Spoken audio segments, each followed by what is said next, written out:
சச்சங்கம்தான் சச்சங்கம்தான் சத்தியத்தின் பாதை காட்டும் சச்சங்கம்தான் இருளில் இருந்து ஒளி தரும் சச்சங்கம்தான் ஆத்மாவை உயர்த்தும் சச்சங்கம்தான்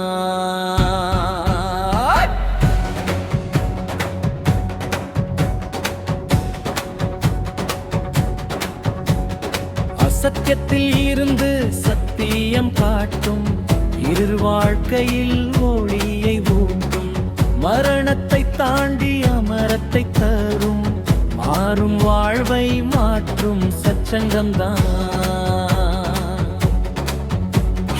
தமோவில் இருந்து சதவாக மாற்றும் பலஹீனத்தை பலமாக்கி நிறுத்தும் அலௌகிக சக்தியை அழித்து உயர்த்தும்.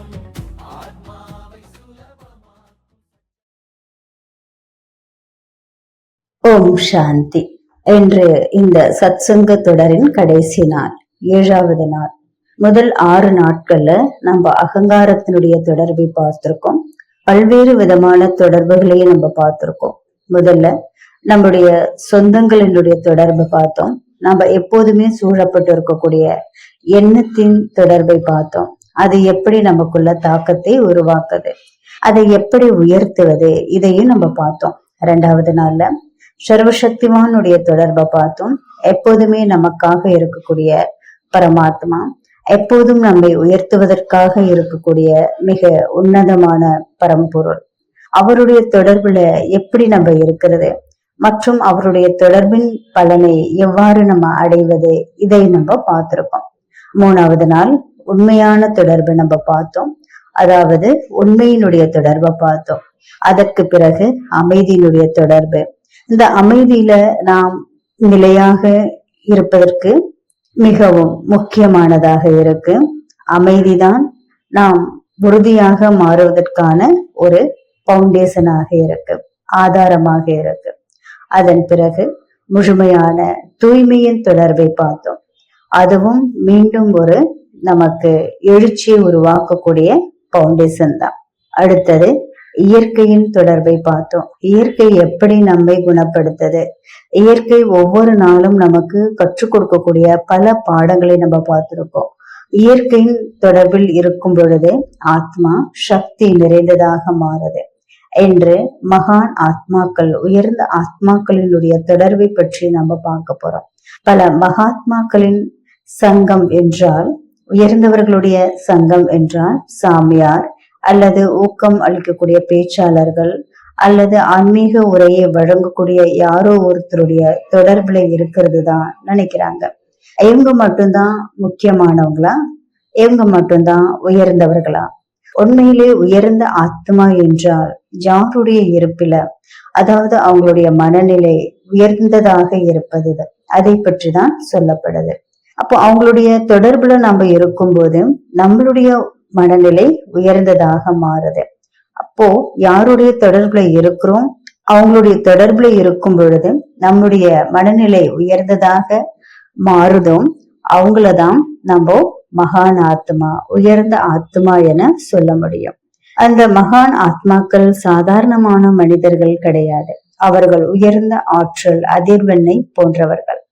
மனிதர்களுடைய மனங்கள், மனிதர்களுடைய அதிர்வுகள் கண்ணுக்கு தெரியாததாக இருந்தாலும் மனதில் மிக பெரிய தாக்கத்தை ஏற்படுத்துகின்றன. இதை நாம நம்முடைய வாழ்க்கையில அனுபவிச்சிருக்கோம். எப்ப நாம அந்த மாதிரி உயர்ந்த ஆத்மாக்களை சந்திக்கிறோம் அல்லது அவங்களுடைய தொடர்புல இருக்கோம், சில நிமிஷம் மட்டும்தான் உயர்ந்த மனிதர்களுடைய தொடர்புல நம்ம இருந்திருப்போம். ஒருவேளை 10 நிமிஷம் இருந்திருக்கலாம். நம்முடைய சிந்தனையில மாற்றம் ஏற்படுவதை நம்ம உணர்ந்திருக்கோம்.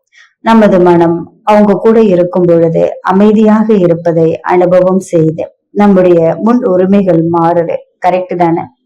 ஏன் இது நடக்குது?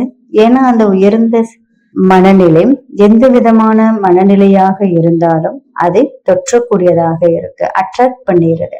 மற்ற ஆத்மாக்களே அது ஈர்க்குது. ஆகவே அதனுடைய தாக்கம் நம்மை எப்போதும் சூழ்ந்திருக்கக்கூடிய தொடர்பின் தாக்கமாக இருக்கும்.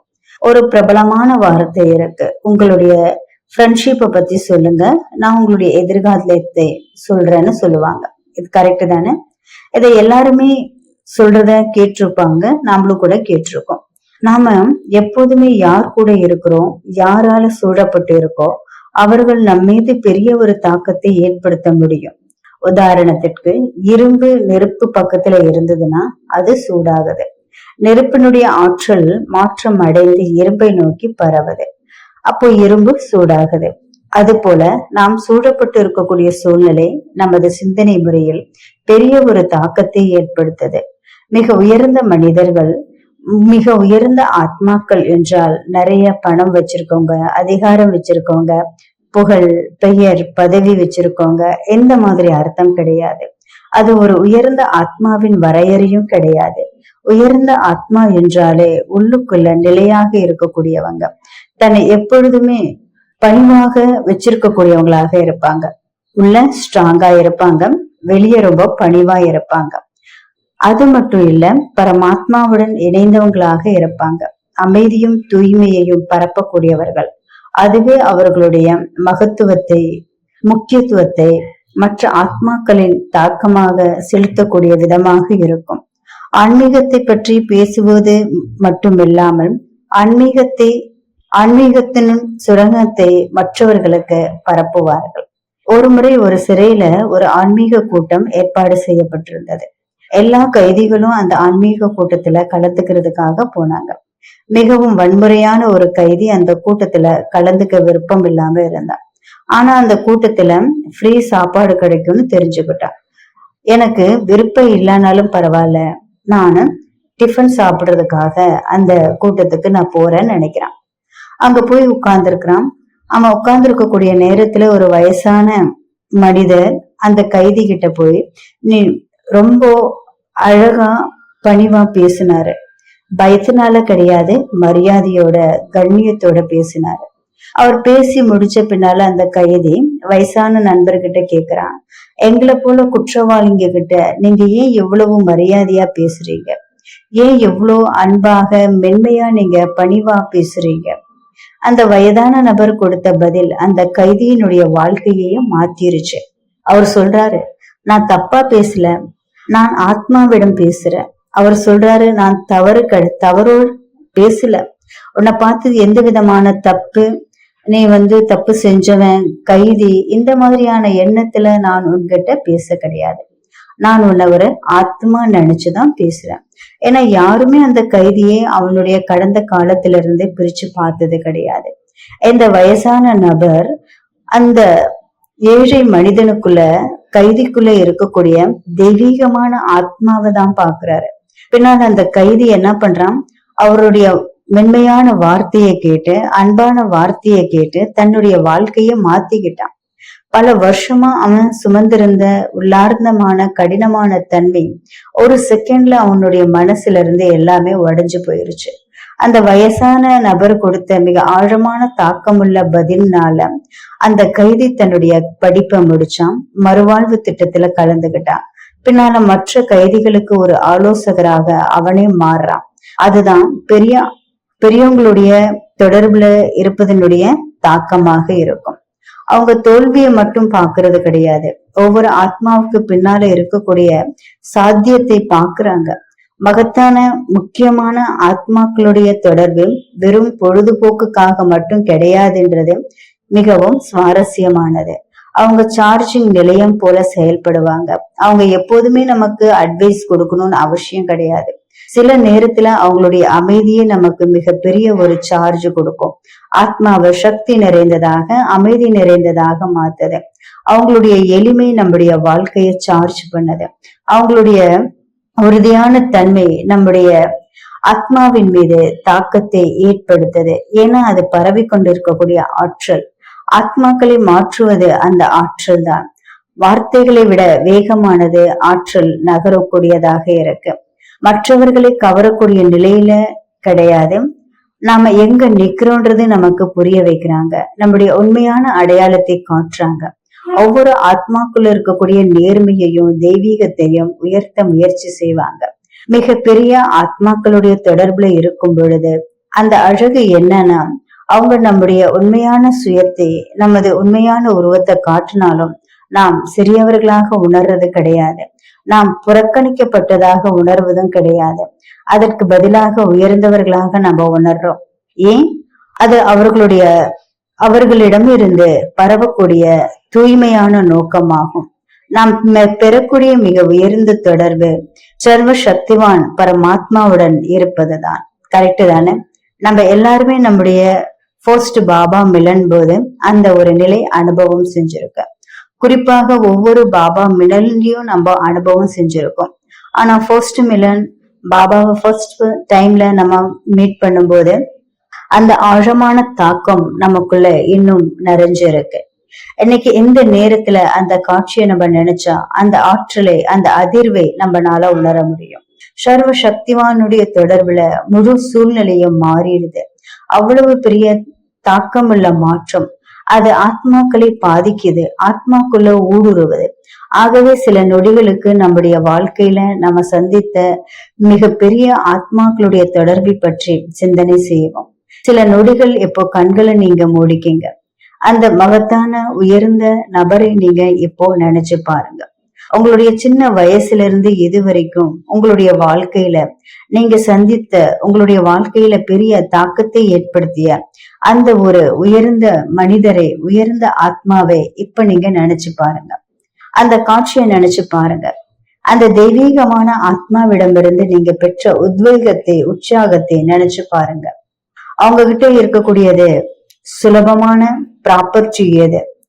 அவங்களுடைய உயர்ந்த அதிர்வுகள் என் சிந்தனையை, என்னுடைய முறையை மாற்றக்கூடியதாக இருந்தது.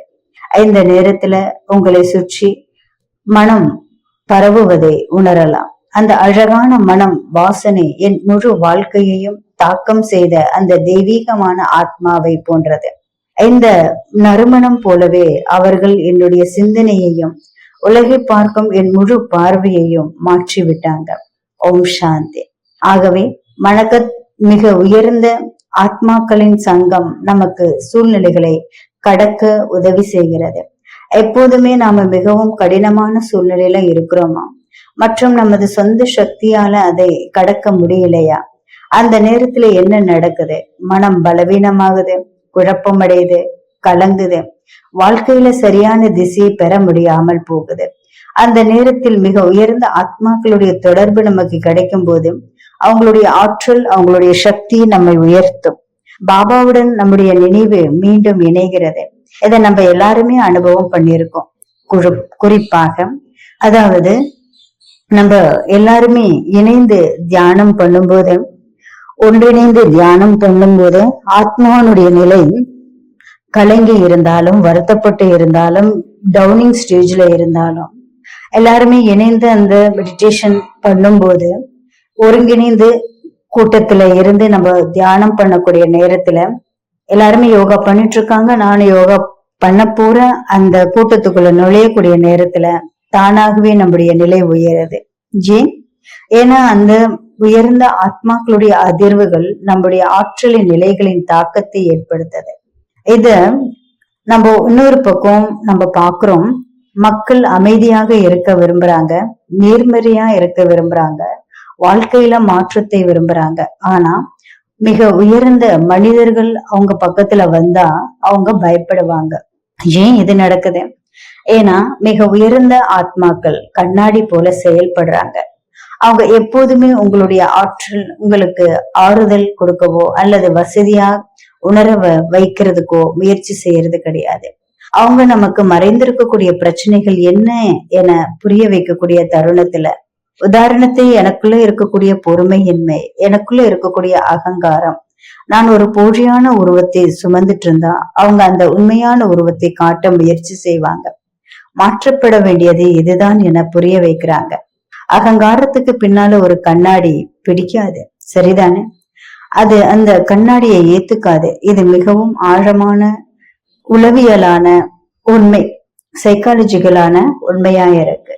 மக்கள் எப்போதுமே தன்னை குணப்படுத்துவதை தேர்வு செய்யறது கிடையாது, உறுதிப்படுத்துவதை தான் தேர்வு செய்யறாங்க. அப்ப யாராவது ஒருத்தர் வதந்தி பேசுறதுல மகிழ்ச்சி அடைஞ்சாங்க, அவங்க எப்போதுமே வதந்தி பேசக்கூடியவர்களுடைய தொடர்பை தான் தேடுவாங்க. யாராவது எப்பவாவது குறை சொல்லக்கூடிய சூழ்நிலையில இருந்தா அவங்க எப்போதுமே அந்த குறை கூறும் அந்த ஒரு கூட்டத்தை தான் தேடுவாங்க. ஆகவே அகங்காரத்தை விடுறது அவ்வளவு சுலபமானது கிடையாது. கரெக்டா?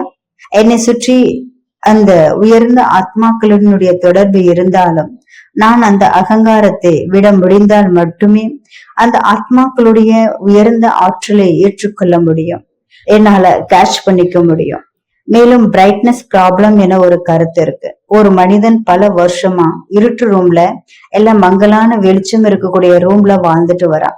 அப்ப திடீர்னு யாராவது ஒருத்தர் அவனுடைய ரூமுக்கு போயிட்டு உடனே சுவிட்ச் ஆன் பண்றாங்க. அப்போ என்ன ஆகுது, லைட் வெளிச்சம் வருது. அவன் கதவை திறந்த அடுத்த செகண்ட் அவன் என்ன சொல்லுவான், அவனுடைய ரியாக்ட் என்னவா இருக்கும், அவனால அந்த வெளிச்சத்தை தாங்க முடியாது. உடனே அவன் சொல்லுவான், கதவை மூடுங்க, இல்லைன்னா லைட் ஆஃப் பண்ணுங்க. ஏன்னா அவனுடைய கண்கள் அந்த இருட்டுக்கு பழகிருச்சு. அதே போலதான் மனம் உள்ளே இருக்கக்கூடிய சப்தத்திற்கு மிகவும் பழகி இருக்கக்கூடிய காரணத்தினால உண்மை முன்னால வந்தா அது கடுமையாக தான் தோணும், ஒழுக்கம் கடினமா தோணுது. கரெக்டா? மெதுவா ஒரு முறை, 2 முறை, 3 முறை நான் முன்னால ஒரு ஸ்டெப் எடுத்து வச்சுட்டே இருந்தா, என்னை மாற்றிக்கொள்ளக்கூடிய நோக்கம் இருந்தா நிச்சயமா இந்த தொடர்பு எனக்கு மிகவும் உதவியாக இருக்கும். மேலும் இந்த தொடர்பின் மூலமாக நமக்கு உதவக்கூடிய ஒரு ஆழமான நுண்ணிய தாக்கமும் இருக்கு. ஒரு மனிதர் எப்போதுமே என்ன பண்றாரு, ஜங்க் ஃபுட் சாப்பிடுறாங்க, பழைய சாப்பாடு சாப்பிடுவாங்க. ஜங்க் ஃபுட்ஸ் மீன்ஸ் நூடுல்ஸ், இப்போ ஃபாஸ்ட் ஃபுட் எல்லாமே வந்துட்டு இருக்கு இல்லையா, அத சாப்பிடுவாங்க.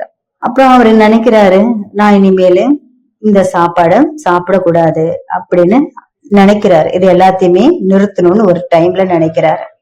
நாளையில இருந்து நானு இந்த ஜங்க் ஃபுட்ஸ் எதுவுமே சாப்பிட மாட்டேன்னு உறுதி எடுக்கிறாரு. ஆனா அடுத்த நாள் அவனுடைய பெஸ்ட் ஃப்ரெண்டு வந்து ஒரு தட்டு சமோசா கொடுக்கறாரு. என்ன நடக்கும், எல்லா ப்ராமிஸும் ஒரு பக்கம் போயிரும். கரெக்ட் தானே? அதே போல மனமும் எப்போதுமே நான் அமைதியான ஆத்மா, நான் அமைதியா இருக்கணும்ன்ற எல்லா விதமான சூழ்நிலைகளையும் கட்டளையும் ஏத்துக்குது. ஆனா ஒரு சின்ன ஒரு தூண்டுதல், ஒரு உணர்ச்சி, யாராவது தூண்டிட்டாங்க, யாரோ ஒருத்தர் சொன்ன வார்த்தை என்ன ஆகுது, ஆத்மாவுக்கு ஒரு பாதிப்பை கொடுக்கக்கூடியதா இருக்கு. அந்த நேரத்துல அந்த ஒரு தூண்டுதல், அந்த ஒரு உணர்ச்சி, அந்த ஒரு வார்த்தை என்ன பண்ணுது, ஆத்மாவை பாதிக்க வைக்கக்கூடியதாக இருக்கு. அந்த டைம் ஆத்மாக்குள்ள அடங்கி இருக்கக்கூடிய அனைத்து விதமான ஆன்மீகமும் போயிரும்.